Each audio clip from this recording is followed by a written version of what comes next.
Last month, the Associated Press reported immigrant children formerly housed in the Shenandoah Valley Juvenile Center are now suing the facility, claiming allegations of abuse. A book published by a Washington and Lee professor offers new insight into the mindset of the immigrant children who are reported to have crossed the border alone and are housed in maximum security prisons. Monica Casey is live with us in the studio with more on what we can learn from that poetry anthology. Monica? The Associated Press reports that poems in the anthology Dreaming America were written by immigrant children in the Shenandoah Valley Juvenile Center. Washington and Lee professor Seth Michelson published the book working with a Washington and Lee undergraduate class this past fall. He cannot confirm where they were working, but there are 2 maximum security detention centers in the country, one in California and one near Staunton. I dream of discovering a world where nothing would matter more than what you carry within.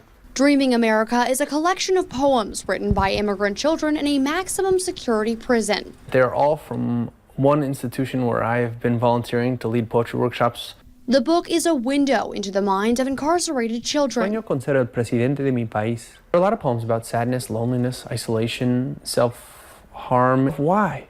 If we're all human beings. They aren't all despairing. We're equal. They also write about their dreams. Wanting to come here, wanting to make friends, wanting to become a chef, a musician, a mechanic, a lawyer, a doctor, a teacher. La frontera, the border. Michelson says poetry is a unique way for incarcerated people to communicate. It's good to speak it. It's a pleasure to hear it. The language is very musical and enrapturing.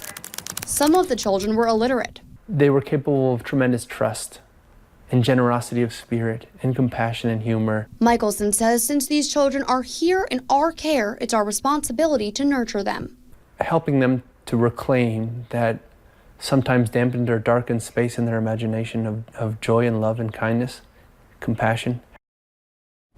Attorneys for the immigrant teens alleging abuse in the Shenandoah Valley Juvenile Center are pushing ahead with a federal civil rights lawsuit.